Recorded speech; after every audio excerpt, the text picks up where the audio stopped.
here's Brody Brazil. While doing all of the necessary research and production to actually make this video, I decided that I did not want to speculate this or present this as a Cleveland Guardians sports betting scandal if I didn't have to. But quite honestly, looking at the landscape of what's happened and the developments from today and how this looks from the outside viewing in to whatever's going on here with this baseball team, I don't see how I can call this anything else right now. Two players, two pitchers, suspended by Major League Baseball through August 31st. You've got a starter and a closer that very much impact this team, now shelved because baseball is looking at their potential influence on sports betting. And we'll get to the one by one of the scenario here, how this all played out between Ortiz and Clase. Let's begin with the starter, Luis Ortiz. This is from actually about a month ago, and then recent developments from right after the All-Star break. The Guardians starter, Luis Ortiz, he threw two first pitches of separate innings in two different games that were flagged. This was June 15th against Seattle and then June 27th against St. Louis. The sports betting integrity firm, yes, they have those, called IC360, like literally I see everything. That firm alerted sportsbooks, which then alerted Major League Baseball and the Players Association. Baseball had placed Ortiz on non-disciplinary paid leave through July 17th. They wanted to sort this out, get it all squared away by the All-Star break, and if Ortiz was seemingly innocent, they couldn't figure anything else out, they would bring him back into Major League Baseball. They decided to extend his leave through August 31st. And during that time, he can't be around the team, he can't pitch for the team, he can't practice with the team, he can't even be at their spring training home to stay in shape. Essentially, Luis Ortiz, the starter, if he can't pitch until August 31st again, he is, for all means and purposes, shut down for the rest of this season. And the significance of what happened here is that the alert on Ortiz's first pitches, according to ESPN, flagged bets in Ohio and the state of New York and the state of New Jersey. Betting on the result of first pitches is offered by some sports books, with some wagers commonly referred to as micro bets. Yes, you can bet on what is the first pitch of a respective inning going to be. Ball and strike are the two choices, but if you've got Ortiz out there throwing a first pitch that's non-competitive, it's a throwaway pitch, it's in the dirt, he spiked it like he did here to Randy Arozarena, that's obviously going to present some questions. Now, it could just be a little perspiration on the fingers, or it's the first pitch of the inning. He tried to overthrow it. Same thing here in this game against the Cardinals in Cleveland. It got away from him, very much got away from him. It was a non-competitive pitch. It was a throwaway pitch, wasn't anywhere close to the strike zone. In fact, a lot of these pitches are in the opposite batter's box or a few feet short of actually making it to home plate. But it was those two pitches in particular that were flagged by Major League Baseball.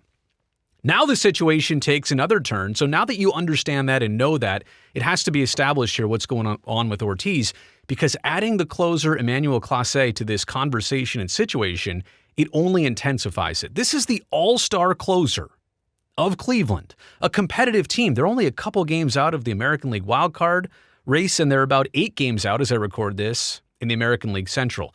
They are a team that's trying to push, trying to get into the postseason, trying to get back to the postseason.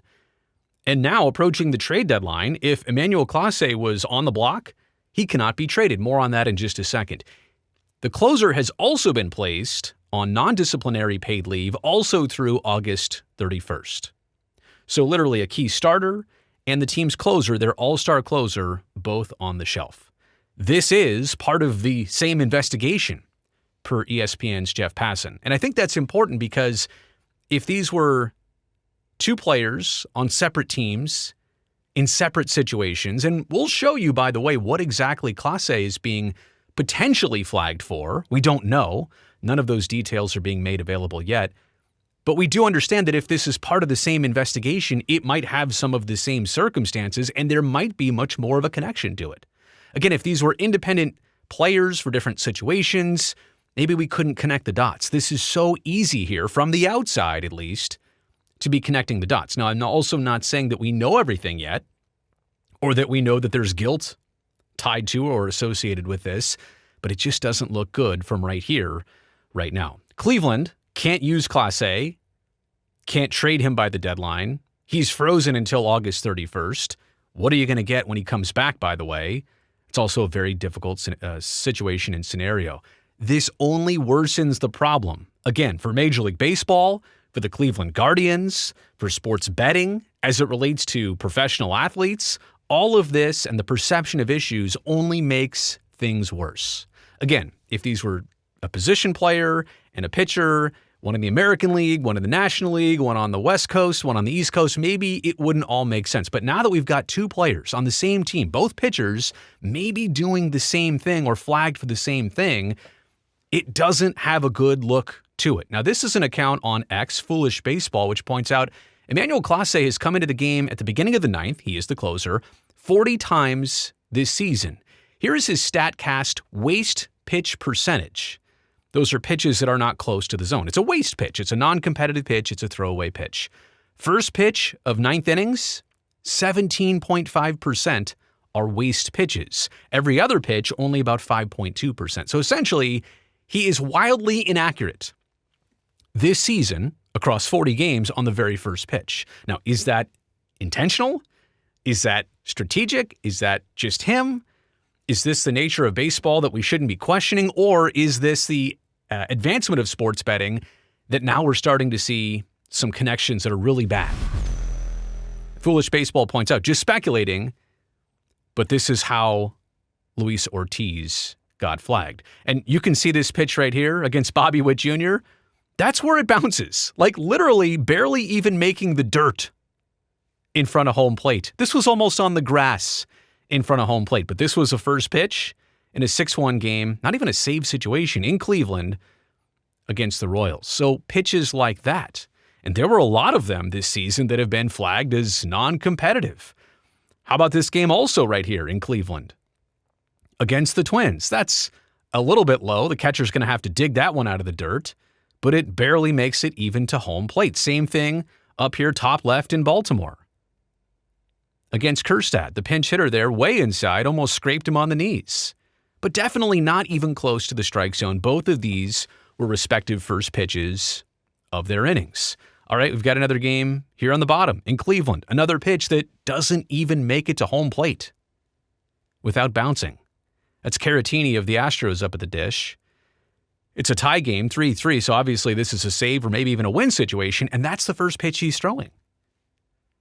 But also, would you, in that type of game, a 3-3 game, and you got the 5-hitter, Caratini up there, who's 0 for 2, would you really want to throw a waste pitch, or would you want to get ahead of him on that very first pitch of the inning? And then this is a crazy one, right?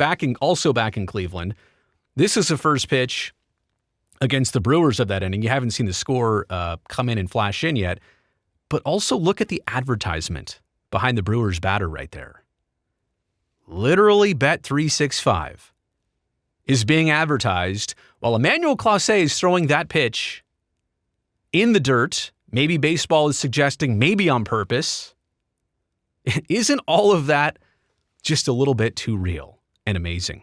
There's also the recent history behind this. In 2024, baseball gave Tucupita Marcano a lifetime ban. This was last season. The Padres infielder had placed 400 bets on baseball and won something like 25 of them and won something to the tune of like $87. Crazy, right? But they have zero tolerance for this, so Major League Baseball had to give him the lifetime ban. And then in February of this year, before the season even started, Pat Hoberg, the umpire who once authored a perfect call of a perfect game, not a perfect game pitched, but a perfect game umpired in a World Series. He called every ball and strike accurate according to the computer. I think it was the 2022 World Series. Who does that? Pat Hoberg did that. He was so good at it. He was known for it. But now he got fired by Major League Baseball for sharing legal sports betting accounts with a friend. Who shares a legal sports betting account with a friend? It doesn't make sense. And again, baseball didn't have tolerance for that. They didn't suspend him for life, but they fired him. Maybe they'll reinstate him after this season or next. There is that possibility. But to get to some takeaways here of this situation, I would like to think, and as I started this video by saying, I'm trying to get around this in any way possible to say that this is not a Guardians scandal. And I would like to think that Major League Baseball is just uncovering more information and they're just looking at more things. But they can also look at this and not suspend Emmanuel Clase, right? They can investigate this. They can ask some questions and let him keep playing. They must think or know something serious to also add an additional suspension here, right? Because at this point, is it guilty until proven innocent? Or is it innocent until proven guilty? It seems like guilty until proven innocent at this point. But to go the length of suspending another player for more than a month's time of a team that's in a wild card race, in a playoff race, this is their all-star closer. There must be something to it. I'm not saying baseball is right or wrong depending on where the Guardians are at in the standings. It is not that at all. I'm just saying that Major League Baseball must have some reasoning behind this. And more than just the sensitivity of recent history, they must have something to this to ask Emmanuel Clase to not be pitching in games. I would also like to think that all of this is just coincidence, and here's a couple pitchers that just happened to throw away pitches in their very first pitches of innings, but knowing that that's also a micro bet, and that's out there, it's doubtful. It's doubtful to think that, oh, these two things are just happening and look the other way. Pretend this is not happening, or it'll go away. It probably won't go away. And if baseball doesn't approach this and address this, it could get worse. That's kind of my last question here. Are we witnessing the start of more suspensions and investigations and independent audits of things? Or are we witnessing the end of it? That remains to be seen. More on that in just a second. We understand betting can be addictive. And for some of these players and their livelihoods, why would you put that at risk for sports bets? That also kind of paints a picture of how severe maybe this addiction is by players, by sports bettors who just can't get enough of this. We're at the very beginning stages of legal sports betting. And you know what? Legal sports betting, if it weren't for legal sports betting, this stuff wouldn't be called out. There wouldn't be an independent firm like IC360 to audit everything that's going on. But they are, because these sports books, they don't want to get shammed. Two players being suspended for a similar situation on the same team, man, it makes this feel worse. And again, I'm trying to cut short here of saying this is what it is, but I'm saying this is what it looks like, and it's hard to see it any other way. So it kind of feels like a Guardians scandal right now. Not the entire team. Stephen Vogt, their manager, great guy. You'd love to think he runs a perfect tight ship. Can't stop everything, though. Probably had no clue that this was even going on, if in fact something is actually going on. But is this the start of this, or is this the end of this? I would hope that baseball's being overcautious here, and players are getting the message that if you're even 10 feet away from this, you're too close. But apparently it didn't work for Ortiz, to the fact that Clase is now sidelined and suspended, and now part of this investigation.